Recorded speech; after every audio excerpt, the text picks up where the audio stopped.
Hi hello good morning. ಇವತ್ತು ಬೆಳಿಗ್ಗೆ ಚಿಕ್ಕದೊಂದು vlog ಮಾಡೋಣ ಅಂತ ಅಡುಗೆ ಮನೆಗೆ ಬಂದೆ ಆಯಿತಾ. ಬಂದ ತಕ್ಷಣ ಫಸ್ಟು ಅನ್ನಕ್ಕೆ ಹಾಕ್ಬಿಡೋಣ ಅಂತ ಅನ್ನಕ್ಕೆ ಇಡ್ತಾ ಇದ್ದೀನಿ.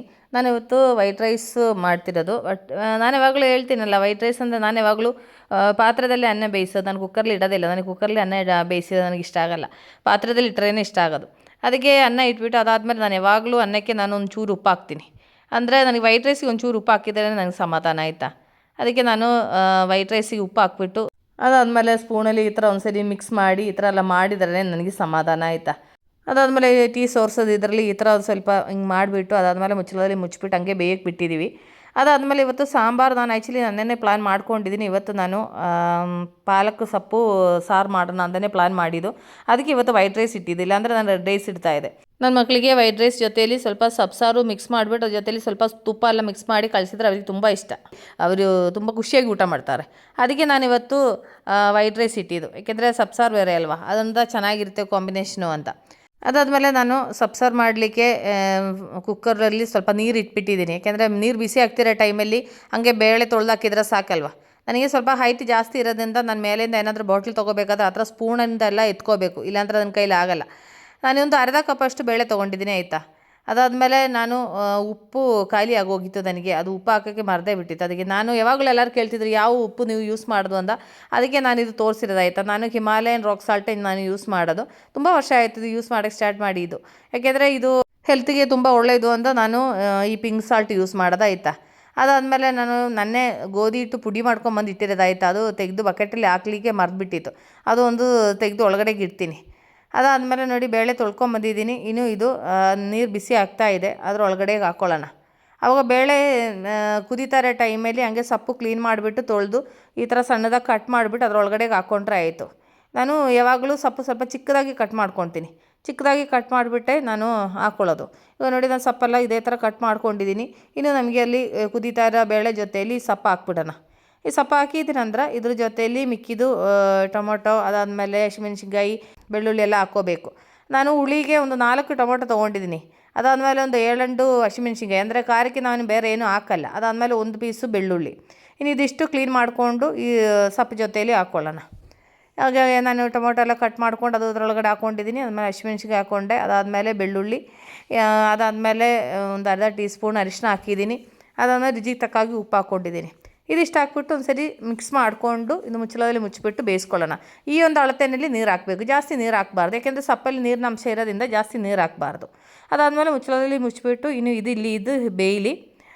ಅಲ್ಲಿ ಈ ಸೊಪ್ಪು ಬೇಯ್ತಾ ಇರೋ ಟೈಮಲ್ಲಿ ನಂದು ಅನ್ನ ಬೆಂದೈತೆ ಅಂತ ನೋಡೋಣ. ನನಗೆ ಅನ್ನ ಪಾತ್ರದಲ್ಲಿ ಹಾಕಿರೋದನ್ನ ನಮಗೆ ಬೇಗ ಗೊತ್ತಾಗುತ್ತದೆ. ನಾನು ಅವಾಗವಾಗ ನೋಡ್ತಾ ಇರ್ತೀನಿ ಬೆಂದಿದೆ ಇಲ್ವಾ ಅಂತ. ಈಗ ನನಗೆ ಅನ್ನ ಕರೆಕ್ಟಾಗಿ ಬೆಂದೈತೆ. ಇನ್ನೂ ಅದು ಸೋರಿಸ್ಬೇಕು, ನೀರೆಲ್ಲ ಸೋರಿಸ್ಬೇಕು. ಅದಕ್ಕೆ ಈಗ ಕರೆಕ್ಟಾಗಿ ಬೆಂದೈತಲ್ಲ, ಇನ್ನು ಸ್ಟವ್ ಆಫ್ ಮಾಡಿಬಿಟ್ಟು ನೀರು ಸೋರಿಸ್ಬಿಡೋಣ.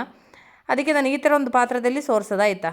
ಅದಾದಮೇಲೆ ನಾನು ಇವತ್ತು ಚಪಾತಿ ಮಾಡಿದ್ದು. ನಾನು ಚಪಾತಿ ಯಾವಾಗಲೂ ಇಟ್ಟು ಕಳಿಸೋದು ಮಿಕ್ಸಿಯ ಜಾರಲ್ಲೇ ನಾನು ಕಳಿಸೋದು. ಅದಾದಮೇಲೆ ಅದ್ರ ಜೊತೆಲಿ ಸ್ವಲ್ಪ ಮೆಂತ್ಯ ಸೊಪ್ಪು ಹಾಕ್ತೀನಿ. ನನ್ನ ಕೈಗೆ 1 ಹಿಡಿಯಷ್ಟು ಮೆಂತ್ಯ ಸೊಪ್ಪು ನಾನು ತೊಗೊಂಡಿದ್ದೀನಿ.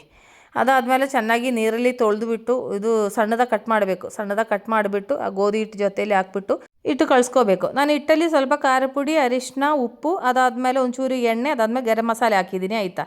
ಅದಾದಮೇಲೆ ನಾವು ಕಟ್ ಮಾಡಿರೋ ಸೊಪ್ಪಿದೆ ಅಲ್ಲ, ಅದು ಇದ್ರ ಜೊತೆಯಲ್ಲಿ ಸಣ್ಣದಾಗಿ ಕಟ್ ಮಾಡಬೇಕು. ಇಲ್ಲಾಂದರೆ ನಾವು ಇಟ್ಟು ಇದು ಮಾಡ್ಕೊಳ್ಳೋಕ್ಕಾಗಲ್ಲ. ನೋಡಿ ಹಿಟ್ಟು ಅವಾಗ ಚೆನ್ನಾಗಿ ಕಳಿಸ್ಕೊಂಡಿದ್ದೀನಿ. ಇನ್ನು ಇದಿಲ್ಲಿ ಇರಲಿ.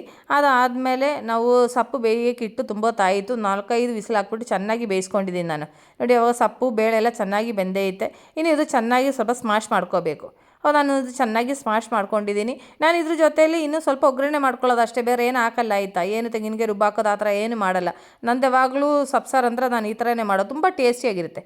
ಅದಾದಮೇಲೆ ನಾನು ಸ್ವಲ್ಪ ಉಪ್ಪುದು ಟೇಸ್ಟ್ ನೋಡಿದೆ, ನನಗೆ ಉಪ್ಪು ಕರೆಕ್ಟಾಗಿದೆ. ನಂದು ಸಬ್ಸಾರು ರೆಡಿ ಆಗಿದೆ. ಎಷ್ಟು ಸಿಂಪಳಾಗಿ ಮಾಡಿದೆ ಅಂತ ನೋಡಿ. ಅದಾದಮೇಲೆ ನಮಗೆ ಇದಕ್ಕೆ ಒಗ್ಗರಣೆ ಮಾಡ್ಕೊಳ್ಳೋಣ. ಅದಕ್ಕೆ ಪಾನ್ ಬಿಸಿಯಾಗ್ಲಿಕ್ಕೆ ಇಟ್ಟಿದ್ದೀನಿ. ಇದರಲ್ಲಿ ನಾನು ಸ್ವಲ್ಪ ಕೊಬ್ಬರಿ ಹಾಕೋದಾಯ್ತಾ. ನಿಮಗೆ ರಿಫೈನ್ಡ್ ಆಯಿಲ್ ಯೂಸ್ ಮಾಡ್ಕೋಬೋದು. ನಾನು ಕೊಬ್ಬರಿ ಯೂಸ್ ಮಾಡೋದು ಅದು ಹಾಕಿರೋದು. ಅದಾದಮೇಲೆ ಅರ್ಧ ಟೀ ಸ್ಪೂನು ಜೀರಿಗೆ, ಅರ್ಧ ಟೀ ಸ್ಪೂನು ಸಾಸಿವೆ ಹಾಕಿದ್ದೀನಿ. ಅದು ಚೆನ್ನಾಗಿ ಹೊಡೆದಾದ್ಮೇಲೆ 2 ಒಣಗಿರೋ ಮೆಣಸಿನ್ಕಾಯಿ ಫ್ರೈ ಮಾಡಿಬಿಟ್ಟು ಅದು ಇದ್ರ ಜೊತೆಲಿ ಹಾಕ್ಕೊಂಡಿದ್ದೀನಿ. ನಂದು ಸಬ್ಸಾರು ರೆಡಿ ಆಗಿದೆ. ಇನ್ನು ನೆಕ್ಸ್ಟ್ ಏನಂದರೆ ನಾನು ಚಿಕ್ಕವನಿಗೆ ಸ್ಕೂಲ್ಗೆ ಹೋಗ್ಲಿಕ್ಕೆ ಟೈಮ್ ಹತ್ರ ಆಗ್ತಾ ಇದೆ. ಅವ ಚಪಾತಿ ಮಾಡಬೇಕು. ಅವನಿಗೆ ಈ ಮೆಂತ್ಯ ಚಪಾತಿ ಅಂದರೆ ತುಂಬ ಇಷ್ಟ ಆಯಿತಾ. ಅದಕ್ಕೆ ನಾನು ಇವತ್ತು ಮೆಂತ್ಯ ಚಪಾತಿನೇ ಮಾಡಬೇಕು ಅಂತ ಮಾಡ್ತಿರೋದು. ಯಾಕೆಂದರೆ ಟೈಮ್ ಆಗೋಯ್ತು, ಲೇಟ್ ಆಗಿದೆ. ಆದ್ರೂ ಅವನು ಒಂದೊಂದು ಸರಿ ಅಮ್ಮ ಇದು ಬೇಕು ಅಂತ ಕೇಳ್ತಾನೆ. ಕೇಳೋ ಟೈಮಲ್ಲಿ ಯಾವಾಗಲೂ ಕೇಳಲ್ಲ, ಯಾವಾಗಲೂ ಒಂದೊಂದು ಸರಿ ಕೇಳ್ತಾನೆ. ಕೇಳೋ ಟೈಮಲ್ಲಿ ನಾನು ಆ ಥರ ಮಾಡಿಕೊಡ್ತೀನಿ. ಅವನಿಗೆ ಮೆಂತ್ಯ ಚಪಾತಿ ಬೇಕು ಅಂತ 2 ದಿನದಿಂದ ಕೇಳ್ತಿದ್ದ. ಆಮೇಲೆ ಅವನಿಗೆ ತಿನ್ನಕ್ಕೆ ಕೊಟ್ಟಾದ್ಮೇಲೆ ಅವನು ಕಳಿಸ್ದೆ. ಅದಾದಮೇಲೆ ನಾನು ಇವತ್ತು ಸ್ವಲ್ಪ ಪಲ್ಯ ಮಾಡೋಕ್ಕೆ ಅಂದ ಚೆನ್ನಾಗಿ ನೆನೆಸಿರೋ ಅಳಸಂಡೆ ಅದು ನಾನು ಕುಕ್ಕರ್ಲಿ ಹಾಕಿದ್ದೀನಿ. ಅದು ನೀರು ಹಾಕ್ಬಿಟ್ಟು ಅಳಸಂಡೆ ಹಾಕಿದ್ದೀನಿ. ಅದಾದಮೇಲೆ ರುಚಿಗೆ ತಕ್ಕಾಗಿ ಉಪ್ಪು ಹಾಕ್ಕೊಂಡೆ. ಅದಾದಮೇಲೆ ಅದು ಮುಚ್ಚಳದಲ್ಲಿ ಮುಚ್ಚಿಬಿಟ್ಟು ಅದು ಇಟ್ಟಿದೆ. ಈಗ ನೋಡಿ ನಮ್ಮದು ಅಳಸಂಡೆ ಅದು ಚೆನ್ನಾಗಿ ಬೆಂದೈತೆ. ಇನ್ನು ಇದರಲ್ಲಿ ಜಾಸ್ತಿ ಮಸಾಲೆ ಏನು ಹಾಕಲ್ಲ, ಸುಮ್ಮನೆ ಫ್ರೈ ಮಾಡ್ಕೊಳ್ಳೋದು ಆಯಿತಾ. ಅದೊಂಥರ ಡಿಫ್ರೆಂಟ್ ಟೇಸ್ಟ್ ಇರುತ್ತೆ, ಚೆನ್ನಾಗಿರುತ್ತೆ ಅದು. ನೋಡಿ ಅಳಸಂಡೆ ಚೆನ್ನಾಗಿ ಬೆಂದೈತೆ. ಇನ್ನು ಇದಿಲ್ಲಿ ಇರಲಿ. ಇನ್ನು ಇದು ನಮಗೆ ಪಲ್ಯ ಮಾಡ್ಕೊಳ್ಳೋಣ. ಅದಕ್ಕಾಗಿ ನಾನು ಪಾನ್ ಬಿಸಿಯಾಗ್ಲಿಕ್ಕೆ ಇಟ್ಟಿದ್ದೀನಿ. ಇದರಲ್ಲಿ ನಾನು 1 ಟೀ ಸ್ಪೂನ್ ಕೊಬ್ಬರಿ ಎಣ್ಣೆ ಹಾಕಿದೆ. ಕೊಬ್ಬರಿ ಎಣ್ಣೆ ಚೆನ್ನಾಗಿ ಬಿಸಿ ಆದ ನಂತರ ಅರ್ಧ ಟೀ ಸ್ಪೂನ್ ಸಾಸಿವೆ ಹಾಕಿದೆ. ಅದಾದಮೇಲೆ 1 ಈರುಳ್ಳಿ ಸಣ್ಣದಾಗಿ ಕಟ್ ಮಾಡಿರೋದು ಹಾಕಿದ್ದೀನಿ. ಅದ್ರ ಜೊತೆ 1 ಹಸಿಮೆಣ್ಸಿನ್ಕಾಯಿನೂ ಹಾಕ್ತೆ. ಅದಾದಮೇಲೆ ಇದ್ರ ಜೊತೆಯಲ್ಲಿ ಸ್ವಲ್ಪ ಕರಿಬೇವು ಸೊಪ್ಪು ಹಾಕ್ತೆ. ಇದಿಷ್ಟು ಹಾಕ್ಬಿಟ್ಟು ಒಂದು ಸರಿ ಚೆನ್ನಾಗಿ ಫ್ರೈ ಮಾಡಿಕೊಂಡು, ಅದು ಫ್ರೈ ಆದ ನಂತರ ಇದರಲ್ಲಿ ನಾನು ಬೇಯಿಸಿರೋ ಅಳಸಂಡೆ ಹಾಕಿದೆ. ಇದು ಅಳಸಂಡೆ ಹಾಕ್ಬಿಟ್ಟು ಇದ್ರ ಜೊತೆಯಲ್ಲಿ ಚೆನ್ನಾಗಿ ಮಿಕ್ಸ್ ಮಾಡಿಕೊಂಡು, ಅದಾದಮೇಲೆ ಇದ್ರ ಜೊತೆಲಿ ನಾನು ಮಸಾಲೆ ಹಾಕ್ತಾಯಿದ್ದೀನಿ. ಜಾಸ್ತಿ ಮಸಾಲೆನ ಹಾಕಲ್ಲ. 1 ಟೀ ಸ್ಪೂನು ಖಾರ ಪುಡಿನೂ 1/4 ಟೀ ಸ್ಪೂನ್ ಅರಿಶಿನ ಹಾಕಿದೆ. ಇದಿಷ್ಟು ಹಾಕ್ಬಿಟ್ಟು ಚೆನ್ನಾಗಿ ಮಿಕ್ಸ್ ಮಾಡಿದ ನಂತರ ಮುಚ್ಚಳದಲ್ಲಿ ಮುಚ್ಚಿಬಿಟ್ಟು ಸ್ವಲ್ಪ ಹೊತ್ತು ಬೇಯಿಸಿದೆ. ಈಗ ನೋಡಿ ಅದು ನೀರೆಲ್ಲ ಸ್ವಲ್ಪ ಡ್ರೈ ಆಗ್ತಾಯಿದೆ. ಆದರೆ ಇನ್ನೊಂದು ಚೂರು ನೀರು ಡ್ರೈ ಆಗಬೇಕು. ಇನ್ನು ಇದು ಚೆನ್ನಾಗಿ ಡ್ರೈ ಆಗಲಿ. ಈಗ ನೋಡಿ ನಮ್ಮ ಪಲ್ಯ ಕರೆಕ್ಟಾಗಿ ಡ್ರೈ ಆಗಿದೆ. ನಾನು ಸ್ಟವ್ ಆಫ್ ಮಾಡ್ತಾ ಇದ್ದೀನಿ. ಅದಾದಮೇಲೆ ನಮ್ಮ ಮನೆಯವರಿಗೆ ತೊಗೊಂಡೋಗ್ಲಿಕ್ಕೆ ಅಂತ ನಾನು ಊಟ ಪ್ಯಾಕ್ ಮಾಡ್ತಾ ಇದ್ದೀನಿ. ಅನ್ನ ಹಾಕ್ದೆ, ಅದಾದಮೇಲೆ ಸಬ್ಸಾರು, ಅದಾದಮೇಲೆ ಈಗ ನಾವು ರೆಡಿ ಮಾಡಿದ್ದು ಪಲ್ಯ, ಅದಾದಮೇಲೆ ಅನ್ನದ ಜೊತೆಯಲ್ಲಿ ಸ್ವಲ್ಪ ಉಪ್ಪಿನಕಾಯಿ ಹಾಕೋಕ್ಕೆ ಮರೆತು ಬಿಟ್ಟಿತ್ತಾಯ್ತಾ. ಅದಾದಮೇಲೆ ಉಪ್ಪಿನಕಾಯಿನೂ ಹಾಕ್ತೆ. ಅದಾದಮೇಲೆ ಇದು ಮುಚ್ಚಳದಲ್ಲೆಲ್ಲ ಮುಚ್ಚಿಬಿಟ್ಟು, ಅದಾದಮೇಲೆ ನಾನು ದೊಡ್ಡವನಿಗೆ ನಾನು ಸಬ್ಸಾರು ಸ್ವಲ್ಪ ತುಪ್ಪ ಮಿಕ್ಸ್ ಮಾಡಿ ಅನ್ನ ಮಿಕ್ಸ್ ಮಾಡಿರೋದಾಯ್ತಾ, ಅವನಿಗೂ ಬಾಕ್ಸ್ಗೆ ಹಾಕ್ತೆ. ಅದಾದಮೇಲೆ ಅವನಿಗೂ ಸ್ವಲ್ಪ ಪಲ್ಯ ಹಾಕ್ಕೊಂಡೆ. ಇದಿಷ್ಟು ಪ್ಯಾಕ್ ಮಾಡಿ ಎಲ್ಲರನ್ನೂ ಈಗ ಕಳಿಸ್ತಾ ಇದ್ದೀನಿ. ಫ್ರೆಂಡ್ಸ್, ನಿಮಗೆ ನಂದು ಚಿಕ್ಕದೊಂದು ವ್ಲಾಗು ನಿಮ್ಗೆ ಇಷ್ಟ ಆಯಿತು ಅಂತ ಅಂದ್ಕೊಳ್ತೀನಿ. ನಾಳೆ ನಾವು ಹೊಸ ವೀಡಿಯೋಗೆ ಸಿಗೋ ತನಕ ಟೇಕ್ ಕೇರ್, ಬಾಯ್.